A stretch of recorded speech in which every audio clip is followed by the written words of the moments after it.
Welcome back to Bookleaf Academy. প্রিয় শিক্ষার্থীরা, আমরা ধারাবাহিকভাবে রাইট ফ্রম ভার্বের বোর্ড কোশ্চেন সলিউশন করতেছিলাম। তো গতদিন আমরা করেছিলাম ঢাকা বোর্ড 2024 এবং আজকে আমরা করছি রাজশাহী বোর্ড 2024। তো চলো আমরা কথা বাড়াবো না, সরাসরি আমরা বোর্ড কোশ্চেন সলিউশনে যাব। প্রথমে দেখো, আমরা এখানে ওয়ার্ড গুলো আগে দেখে নেব, ভোকাবুলারি গুলো দেখে নেব। এখানে থ্রো মিনিংটা কি? থ্রো মানে হলো নিক্ষেপ করা, ফেলে দেওয়া, থ্রো মানে। এরপর আছে এখানে কিল। কিল মানে আমরা জানি হত্যা করা, আবার এটা দ্বারা নষ্ট করাও বোঝায়। যেমন টাইম কিলিং করা উচিত নয় আমাদের। তোমরা অনেকেই যে ভিডিওতে রিলস দেখো, ক্লাসটা না করে তোমরা রিলস ভিডিও দেখতেছো, সময় নষ্ট করতেছো। এখন দেখা যায় যে 1 মিনিট না দেখতেই তুমি ভিডিওটা দেখে বিরক্ত হয়ে যাবে, আর দেখবে না, কারণ এটা ইংরেজি ক্লাস, তোমার ভালো লাগবে না। রিলস সুন্দর সুন্দর ভিডিও তোমরা দেখতে পাও, যার কারণে দেখতে চাও না। এটাকে টাইম কিলিং বলে। একজন শিক্ষার্থী হিসেবে তোমাদের এই ভিডিওগুলো খুবই উপকারী, তোমাদের দেখা উচিত। যাই হোক, কিল অর্থ হলো নষ্ট করা বা হত্যা করা। রিলিজ শব্দের অর্থ হলো নির্গত হওয়া বা উদ্ভূত হওয়া, কোনো জিনিস থেকে তৈরি হয়ে আসা, তৈরি হওয়া বা নির্গত হওয়া। এখানে আছে হলো বি। বি অর্থ জানি আমরা এম ইজ আর ওয়াজ আর, অথবা বি মানে হওয়া বোঝায়। অরিজিনেট অর্থ হলো কোন জিনিস থেকে উদ্ভূত হওয়া। এছাড়া আছে এখানে ওয়ার্ড। ওয়ার্ড শব্দের অর্থ কাজ করা। হ্যাভ অর্থ আছে বা অক্সিলারি ভার্ব হিসেবে ব্যবহৃত হতে পারে। এনশিওর অর্থ নিশ্চিত করা। লিভ মানে বাস করা।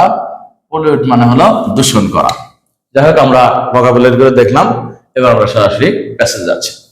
এখানে দেখো লেখা আছে রিভার জেনারেলি। রিভার্স প্লুরাল আছে, খেয়াল করতে হবে। নদীগুলো সাধারণত dash from a mountain or lake. আমরা জানি নদীগুলো সাধারণত কোথা থেকে? পর্বত বা লেক থেকে উদ্ভূত হয়। তো আমরা এখানে লিখতে পারি অরিজিনেট। এখানে আমরা ওয়ার্ড ইউজ করব অরিজিনেট। Originate, originate. এখানে যেহেতু সাবজেক্ট, আমরা দেখবো, এটা আমি বলছিলাম গত ক্লাসে যে 3টা জিনিস আমাদের খেয়াল রাখতে হবে। টেন্সটা কি হবে, অ্যাক্টিভ হবে না প্যাসিভ হবে, এবং সিঙ্গুলার প্লুরাল। তো আমরা এখানে দেখি কোন টেন্সে করব। যেহেতু স্বাভাবিক একটা বর্ণনা এটা, সুতরাং আমাদের করতে হবে প্রেজেন্ট ইনডিফিনিট টেন্সে। পুরো টেক্সটটাই আমাদের প্রেজেন্ট ইনডিফিনিট টেন্সের মুডে আছে, সুতরাং আমরা এখানে প্রেজেন্ট ইনডিফিনিট টেন্সে বর্ণনা করব। দ্বিতীয় হলো এখানে সাবজেক্ট অ্যাক্টিভ কিনা। যেহেতু নদীগুলোই উদ্ভূত হয় কোথা থেকে? পর্বত থেকে, মাউন্টেন থেকে, সুতরাং নদীগুলো নিজেই এখানে উদ্ভূত হয়, এখানে অ্যাক্টিভ করা যেতে পারে। দ্বিতীয় হলো এখানে আছে দেখো সাবজেক্টটা প্লুরাল, সুতরাং এখানে প্রেজেন্ট ইনডিফিনিট টেন্সে ভার্বের সাথে কোনো এস বাই এর যুক্ত করার প্রয়োজন নেই। এবার দ্বিতীয় আসে সেন্টেন্সটি, they dash very much important.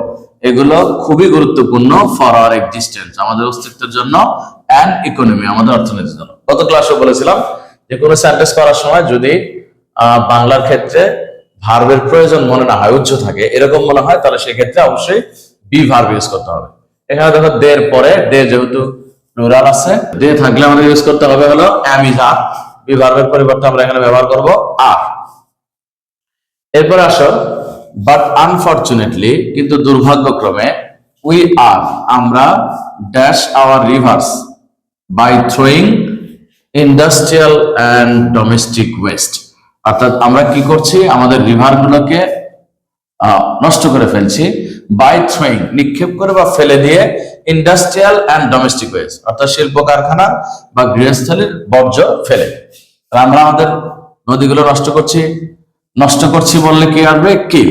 তাহলে এখানে আমরা ইউজ করতে পারি কিল, কিল ইউজ করতে পারি। কিন্তু যেহেতু এখানে আমাদের অ্যাক্টিভ করবো না প্যাসিভ করবো, এটা দেখবো আমরা নষ্ট করছি, সাবজেক্ট নিজেই কাজটা করছে, সেটা আমাদের অ্যাক্টিভে করতে হবে। অ্যাক্টিভে করলে আমাদের ভার্ব এম ইজ আর এর পরে অবশ্যই আইএনজি হবে, প্রেজেন্ট কন্টিনিউয়াস টেন্সের কারণে। এখানে প্রেজেন্ট কন্টিনিউয়াসে করব, কিলিং লিখবো। তাহলে এটা আনসার হবে we are killing our rivers, আমরা আমাদের নদীগুলোকে নষ্ট করছি, অ্যাক্টিভে করতে হবে।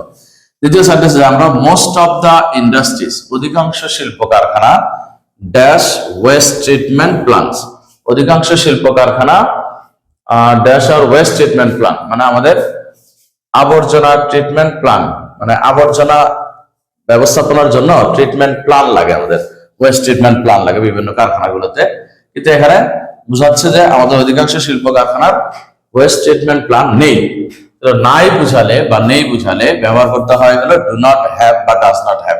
এখানে যেহেতু most of the industries plural আছে, প্লুরাল হলে আমাদের নেগেটিভের ক্ষেত্রে ডু ইউজ করতে হবে, সিঙ্গুলার হলে does.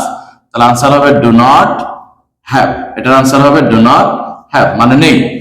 Most of the industries do not have West treatment plant, অধিকাংশ শিল্প কারখানার ওয়েস্ট ট্রিটমেন্ট প্ল্যান্ট বা বর্জ্য নিঃসরণ প্ল্যান্টের নেই। দিস কাইন্ডস অফ ইন্ডাস্ট্রিজ, এই ধরনের শিল্প কারখানাগুলো আর ড্যাশ লিকুইড ওয়েস্ট, এই ধরনের শিল্প কারখানাগুলো থেকে নির্গত হচ্ছে তরল বর্জ্য ডিরেক্টলি অ্যান্ড কন্টিনিউয়াসলি, মানে প্রত্যক্ষ বা সর্বসময় সার্বক্ষণিকভাবে ড্যাশ দ্য ওয়াটার, পানিকে দূষণ করে। এখানে বোঝা যাচ্ছে this kind of industries are dash, এই ধরনের শিল্প কারখানাগুলো কি করে, নির্গত করে। নির্গত করা বুঝালে আমাদের আসতে হলো রিলিজ, রিলিজ।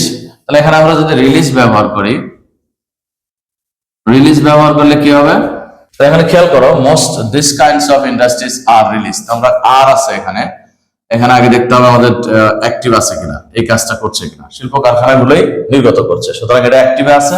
তাহলে এম ইজ এর উপর অ্যাক্টিভ হলে অবশ্যই কন্টিনিউয়াস টেন্স করতে হবে আইএনজি, তাহলে এইটা বাদ দিয়ে আমরা এখানে আইএনজি যোগ করব, রিলিজিং।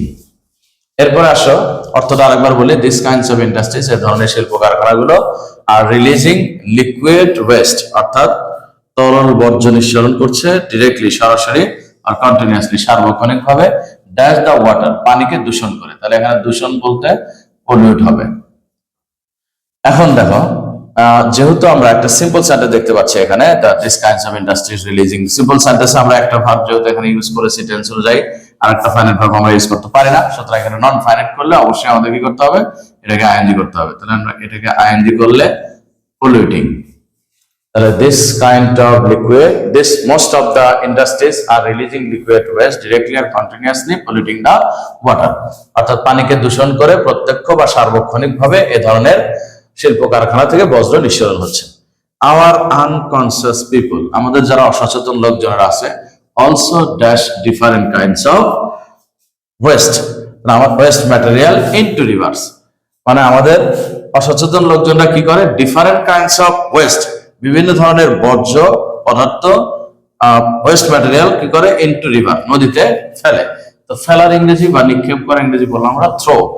যেহেতু এখানে সাবজেক্টটা আছে হলো আওয়ার কনসাস পিপল, আমাদের সচেতন লোকজনেরা, সুতরাং এখানে যেহেতু প্লুরাল আছে থ্রো, এবং এখানে অ্যাক্টিভ আছে, অ্যাক্টিভ আছে কেন, অ্যাক্টিভ আছে কেন, কারণ সাবজেক্ট এখানে সচেতন পিপল, অসচেতন পিপলরাই ফেলে, সাবজেক্ট এখানে নিজেই কাজটা করতেছে, সুতরাং এটা আনসার হবে থ্রো।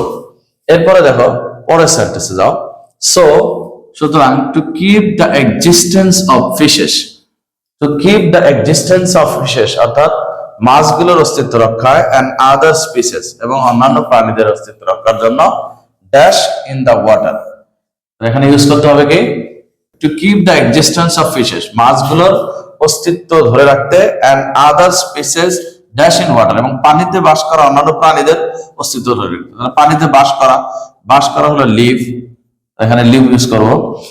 তো দেখো অন্যান্য প্রাণীদের পানিতে বাস করা, এরপরে দেখো ভার্ব আছে, তো আমরা জানি একটা সিম্পল সেন্টেন্সে দুটো ভার্ব হয় না, এখানে যেহেতু ভার্ব আছে তাহলে শূন্যস্থানে যে ভার্বটা আমরা এটা আইএনজি করে দেব, লিভিং। তাহলে এটা হবে পানিতে বাস করা অন্যান্য প্রাণী এবং মাছদের অস্তিত্ব রক্ষা করতে করাটা ইজ ইম্পসিবল, অসম্ভব। তাহলে এখানে ব্যবহার করলাম ভার্ব, নন ফাইনাইট ভার্ব। পরেরটুকু দেখি আমরা, কি লেখা আছে, ইট ইজ হাই টাইম, এটাই উপযুক্ত সময়, the government and the people, জনগণ এবং সরকারের জন্য ড্যাশ টুগেদার, একসাথে কাজ করা, সরকার এবং জনগণ মিলে একসাথে কাজ করা উচিত এখন, এটাই উপযুক্ত সময়। তো আমাদের জানতে হবে যে ইট ইজ হাই টাইম বা ইট ইজ টাইম, এগুলো থাকলে অবশ্যই ভার্বের পাস্ট ফর্ম অর্থাৎ পাস্ট ইনডিফিনিট টেন্স ইউজ করতে হয়, এখানে ওয়ার্ক ব্যবহার করব, সুতরাং ওয়ার্কের পাস্ট ফর্ম ইউজ করবো এখানে ওয়ার্ক।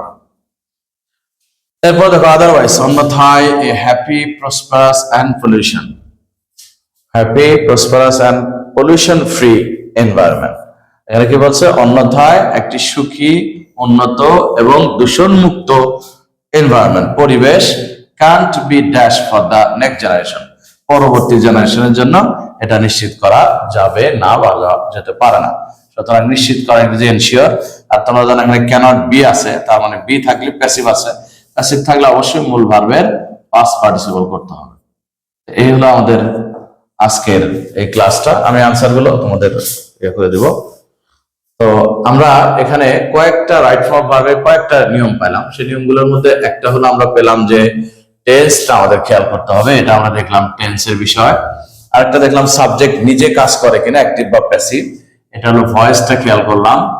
আরেকটা আমাদের খেয়াল করলাম যে মডেল ভার্ব আছে এখানে, ক্যানট বি, ক্যানটের সাথে বি থেকে এটা প্যাসিভ হয়, বি এর পরে অবশ্যই আমাদের কি করতে হবে, ভার্বের থ্রি করতে হবে।